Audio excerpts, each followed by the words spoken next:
Magandang araw mga kaibigan. Bigyan natin ng reaction, opinion itong video posted by Pinoy Trending. Title, Representative Abante o Bishop Abante.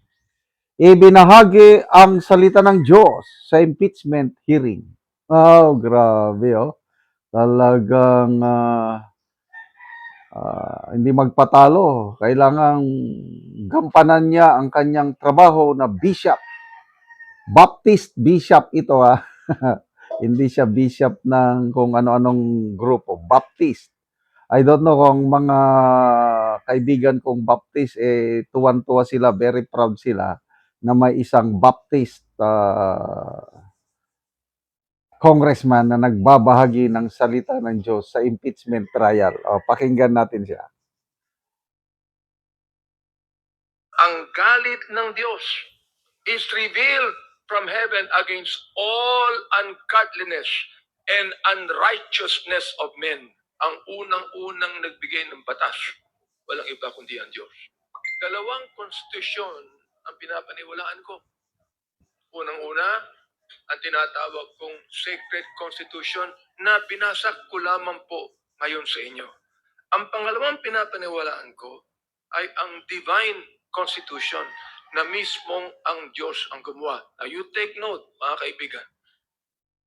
The law of Moses was actually delivered by Moses on the behest of God Himself. Ibig sabihin, ang unang-unang nagbigay ng batas, walang iba kundi ang Diyos. Palagay ko naman, tayong lahat dito, walang pasubali na naniniwala sa Diyos. Hindi po ba? Now, ano po nakalagay sa Divine Constitution na tinatawag kong Biblia? Ye shall know the truth, and the truth shall set you free. Of course, sa amin, sa theology, pag pinag-uusapan ng theological knowledge, ang pinag-uusapan pong truth dito ang Panginoong Jesucristo. But common knowledge will tell us the truth can be anything that people should know. Because only the truth, when people know it, can the whole nation be set free. And those who are guilty can be penalized. Yung po nakalagay, ye shall know the truth, and the truth shall set you free. Naniniwala po ko in the judgment of God.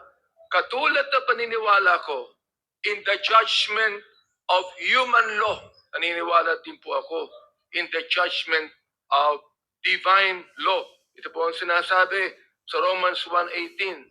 For the wrath of God, ang galit ng Diyos, is revealed from heaven against all ungodliness and unrighteousness of men who hold the truth in unrighteousness. O, nakikita niyo ang sinasabi ng Biblia, merong mga taong hinahawakan ng katotohanan na ginagamit sa kalokohan. Oho, yun ang ating sinasabi ngayon. Tingnan niyo kung gaano katamin ang unang-unang... Ayun. So, ito lang ang comment ko niyan.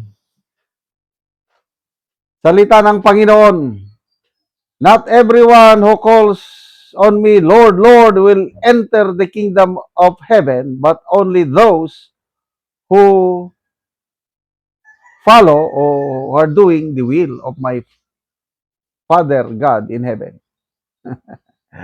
Hindi porke nagsasalita ka nagbabahagi ka ng salita ng Diyos,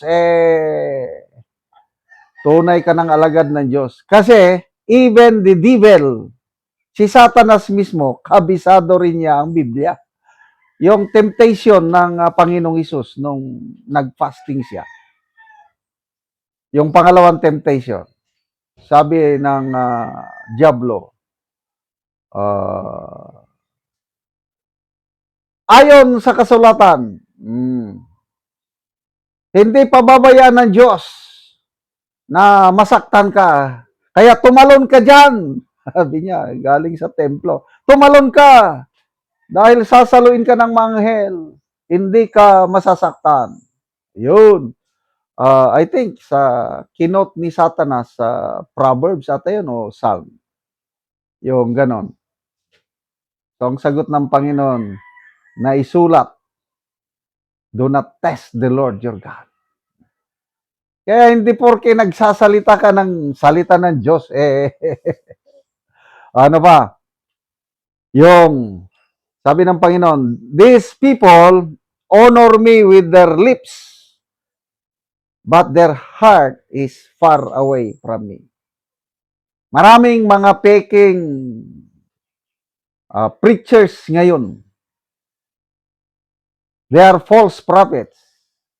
Yan yung isa sa mga indication na in the last days, false teachers, false prophets will arise. Kaya mag-ingat po tayo. O, Sunday ngayon, nagsimba, we have the right to choose, saan tayo magsimba. Yung iba, nag-ano lang sa TV, nakikinig sa preaching. Ako, nabiktima ako niyan. Nanonood ako sa TV, ang galing niyang preacher. Only to find out, false teacher pala, false prophets. So how do we know? Sino-sino yung mga false teachers, mga false prophets? E di magbasa tayo ng Biblia. Dapat, yung sinasabi ng preacher na yan, bishop na yan, ay hindi taliwas sa sinasabi sa Biblia. You will know them by their fruits. A good tree will bear good fruit.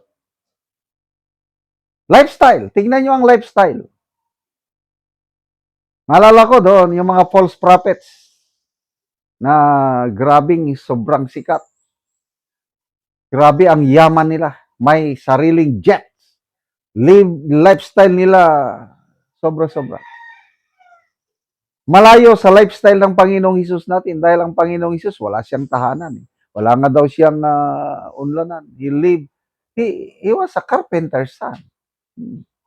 And speaking of, malala ko si Congressman Abante, nung unang talakayan dyan sa impeachment ni VP Sara, na nahuli kam siya, may relo siya na mamahalin, na Richard Mille ba yun? Estimated price is 20 to 30 million pesos. Nahuli siya. Mamaya hindi niya na isinuto. Ano pa yung mga yung mamahalin niyang mga sakyanan. Ganon. So, makita nyo, just look at their lifestyle.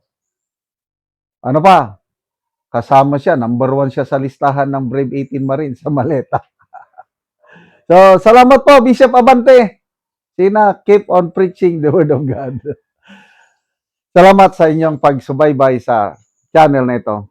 Nakakatulong kayo ng malaki sa tribong Talandig ng Bukidnon dahil ang sweldo natin sa channel na ito is pantulong po sa tribo.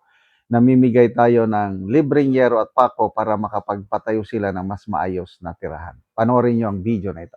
Muna ni ang natagaan og sen.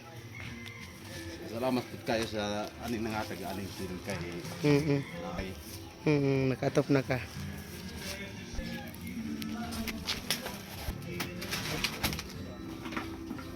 Og karon mo na ni ang itsura sa atop sa balay sa natagaan na Mogero. So dako na gid kayo og mga buslot. Makita gid nato nga karaan na gid kayo ang iyang yero. Ang putol-putol na ang yero. Makita gid nato nga wa na gid nagpariha. So muna ni ang ilang pagpuyo sa ilang kahimtang sa ilang abuhan ng gani, ilang kusina. Muna ni ang ilang kahimtang, kayo yan nag-usap. ilang tuluganan. O karon kol pila na ni ang imong atop ka tuig ay ani nang itsura buslot na gid kaayo. Mga napulo na ni katuig. Napulo na katuig. So nga naman kol sa kadugayon na napulo na katuig ang imong balay nga buslot na gid kaayo, ang atop wala gid ka nakapuli og atop. Tungod sa karisod manggod kay nakoy kwarta nga makita. Igara po nako i-print sa among mga konsumo, mga kalimito namo sa balay mo ra gyud. Di na mo pagauto pagka di na maganin mo man akong balay. So naa ka estudyante kol wala. Na Pila ka buok imong estudyante? duwa na college ang isa. Ah, Magaling high school. college ug high school. Mm. So kuan dito ra gid makuan ang imong kwarta Dito pod sa ra ila. makuha. So unsa imong trabaho kol? Farmer raman. Mag-uuma lang gyapon. So igo ra gyapon ang imong income. Igo ra gyapon. Mm. Sa tabangan ko sa sin Oo. Salamat. kayo. Salamat kayo kol. Tungod sa kadugayon na natabangan gid ko. Sige sige. Pangandoy ra gyud ako akong gipangandoy. Mm. Natabangan ra gyud ko aron mamanagyan ang akong malay mato.